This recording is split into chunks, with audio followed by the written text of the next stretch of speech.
Hello and welcome to today's episode of the Moments of Clarity.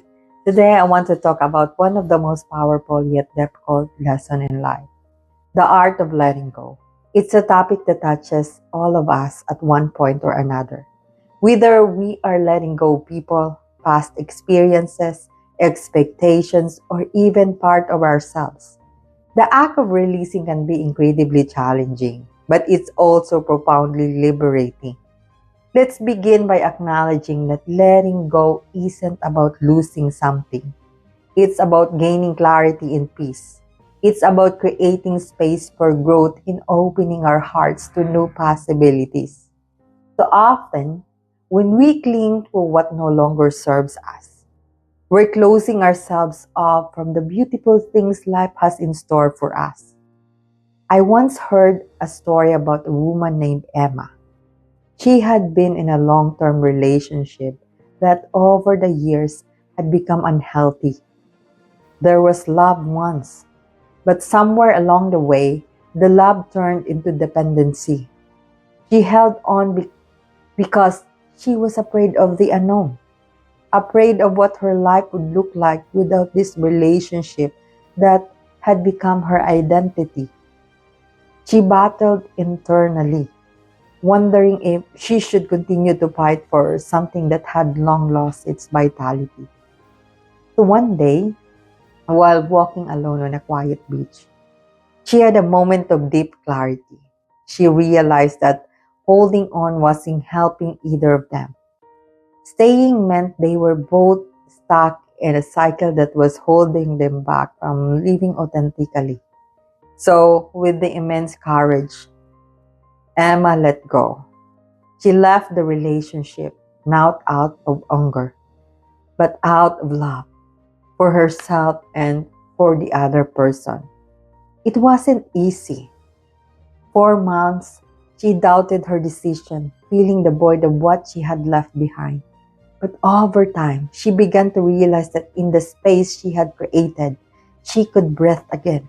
New opportunities, new friendships, and most importantly, she renewed sense of self filled with God. So sometimes the hardest part of letting go is trusting that something better is waiting for us. We often hold on because we're afraid of the unknown. But as the poet Mary Oliver once said, tell me, what is it your plan to do with your one wild and precious life? So letting go allows us to fully embrace that life. When we release what no longer serves us, we create a space for what does. So there's another story about a man named John. John was someone who always needed to be in control of everything aspect of his life. He planned out everything to the finest detail, his career, his family life, his future. So he believed that if he could control every variable, he could avoid disappointment and pain. But life, as we all know, doesn't work that way. When his business failed unexpectedly, John was devastated. His plans crumbled, and he was left with nothing but uncertainty. So for months, he tried to regain control, to fix everything that had fallen apart. But the more he tried, the more things seemed to spiral out of his grasp. He finally hit a point where he had no choice but to let go. He couldn't control everything, and he had to accept that. What followed surprised him. By letting go of his need for control, John found a new path. Instead of forcing things, he allowed life unfold naturally. And in that space, new opportunities emerged. Once he could never have planned for, he began a new business, one that grew in unexpected ways. And more importantly, he found peace. So life isn't about controlling every outcome. As Lao Tzu said, by letting it go, it all gets done. The world is won by those who let it go. So when we let go of control, we open ourselves to possibilities that we couldn't even imagine. The universe has a way of guiding us, but only if we trust enough to release our grip. So one of the most profound forms of letting go is forgiveness. I know a man named David who carried the weight of a grudge for years. His brother had betrayed him in a business deal, and the anger David felt was overwhelming. Every time he thought about it, he felt bitterness and pain. For years, he let the anger shape his life, poisoning relationship and clouding his happiness. So one day, after reading a quote by Nelson Mandela, resentment is like drinking poison and then hoping it will kill your enemies. So David realized something crucial. His anger wasn't hurting his brother, it was only hurting him. He decided to let go of the grudge.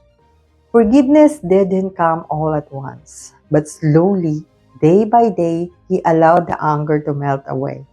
When he finally forgave his brother, David felt a weight lift off his shoulders. It wasn't about excusing what had happened. It was about freeing himself from the burden of resentment. In letting go of that anger, he found peace and joy that had been missing for so long. So forgiveness is a gift you gave to yourself. It doesn't mean you're saying what happened was okay. It means you're choosing peace over pain, love over anger. As Oprah Winfrey once said, forgiveness is giving up the hope that the past could have been any different. So when we let go of grudges, we open our hearts to healing. One final story I want to share is about a young woman named Sarah. So Sarah spent years trying to live up to the expectations of others. Her parents, her friends, society. She followed the path laid out for her, even when it didn't feel right. She went to college, pursued a career in finance, and lived the life everyone expected her to. But inside, she was deeply unfulfilled. One day, Sarah had an epiphany. She realized that she had spent her entire life trying to be who others wanted her to be, and in doing so, she had lost sight of who she truly was. She made the brave decision to let go of those expectations. She quit her job, sold her belongings, and followed her passion for art. So today, Sarah is an artist, living a life she never thought possible. It wasn't easy. Letting go of the version of herself that she thought she should be was terrifying. But it was the only way she could step into the life she was meant to live. So sometimes we had to let go of who we think we're supposed to be in order to become who we truly are. As Brené Brown beautifully said, let go of who you think you are supposed to be. Embrace who you are. So when we release the expectations of others, we make space for our authentic selves to shine. Letting go isn't an act of weakness. It's one of the most courageous things we can do. Whether we're letting go of relationships, control, grudges, or old versions of ourselves. It's an act of faith. Faith that what lies ahead is better than what we're leaving behind. It's important to remember that letting go doesn't mean forgetting or denying what we've experienced. It means accepting it, learning from it, and choosing not to let it define us anymore. It's about releasing the past so we can fully embrace the present. So as I wrap up, I want to leave you with one final thought from Deepak Chopra. In the process of letting go, you will lose many things from the past, but you will find yourself. So take a moment to reflect on what you might need to let go of in your life. What are you holding into that no longer serves you? Trust that by releasing it, you are not losing something. You are creating space for something new and beautiful to enter.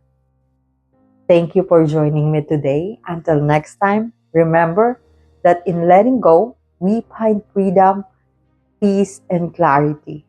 Take care, and I'll see you again on my next episode of Moments of Clarity. Have a great day.